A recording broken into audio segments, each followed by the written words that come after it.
Salut tout le monde et bienvenue dans un nouvel épisode du Haut d'Antoc. Aujourd'hui, on parle à nouveau du parc Astérix. Après avoir terminé de transférer ses décors de la rue de Paris à Genvry, il a réouvert pour la saison de Noël. Du coup, on y allait le 26 décembre en se disant que le lendemain de Noël et un jour de grand froid, il n'y aurait pas grand monde. Grosse erreur. On n'a tout simplement jamais vu autant de queues. C'était ma première fois au parc Astérix pour la saison de Noël. Et en tant qu'habituée de Disneyland Paris, je ne m'attendais pas à ressentir autant voire plus de magie dans un autre parc.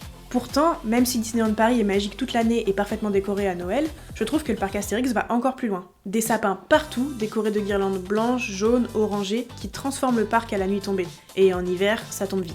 À ce décor s'ajoutent des spectacles spécialement créés pour Noël, là où Disneyland Paris propose généralement les mêmes shows toute l'année. Et surtout, un grand jardin de Noël avec des sculptures lumineuses dignes de celles des illuminations du Jardin des Plantes ou encore du Zoo de Thoiry. Et donc, pour parler des shows de Noël, on a vu Qui veut la peau du Père Noël.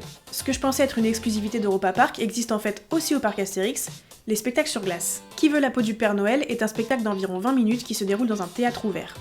L'écriture est plutôt légère, avec quelques longueurs quand un seul patineur se retrouve sur scène et qu'il est évident que c'est pour que les autres se changent. Deux histoires s'y déroulent en parallèle, la production des jouets pour Noël et la chasse entre le Père Noël et le malfaiteur. Les tableaux autour de la production des jouets sont parfois un peu flous niveau cohérence. Une poupée qui danse, ok. Des clowns, pourquoi pas. Des éternels amoureux, on ne sait plus trop ce que c'est comme jouet. Et ce sont aussi les moments les plus spectaculaires techniquement. Des chorégraphies élégantes, des figures impressionnantes sur la glace, et même des agrès comme les anneaux ou le foulard aérien. Les scènes entre le Père Noël et le malfaiteur forment la vraie trame narrative. Elles sont simples, amusantes, et ponctuées de cascades impressionnantes sur terre et dans les airs. Les décors sont très réussis. Très beaux, avec des portes, des trappes et des plateformes qui servent vraiment la mise en scène.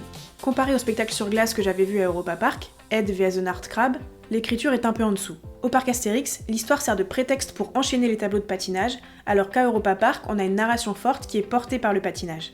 Mais au final, le spectacle reste divertissant, amusant, visuellement beau et techniquement impressionnant. Et cet hiver au parc Astérix, il y avait aussi une nouveauté côté attraction. C'est Automatix. Cet Automatix est un spinning coaster, c'est-à-dire une montagne russe tournoyante, comme l'Euromir à Europa Park, mais familiale, c'est-à-dire que les sensations sont plus modérées. Elle parcourt 420 mètres avec un pic de vitesse à 45 km/h et une hauteur maximale de 14 mètres. La grosse différence avec l'Euromir, c'est que dans l'Euromir, les tournoiements sont programmés, alors que dans cet Automatix, ils dépendent de la répartition des poids dans le wagon. Donc chaque personne qui ride cet Automatix peut avoir une expérience totalement différente. Dans notre cas, on a démarré à l'envers. On a donc passé une partie du parcours sans voir ce qui nous arrivait, ce qui était assez fun. Le tracé est doux mais pas sensationnel en soi.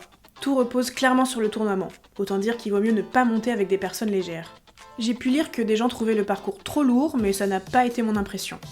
Par contre, j'ai été déçue par la thématisation. On est sur un garage qui répare et fabrique des chars, c'est très présent tout le long de la queue, mais c'est complètement absent du parcours.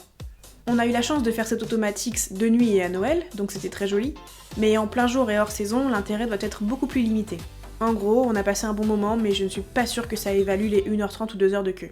Et vous, c'est quoi votre parc préféré à Noël? Vous avez déjà fait cet Automatix? Dites-moi tout en commentaire. Et pour continuer à suivre l'actualité des parcs d'attractions avec moi, abonnez-vous et activez la cloche.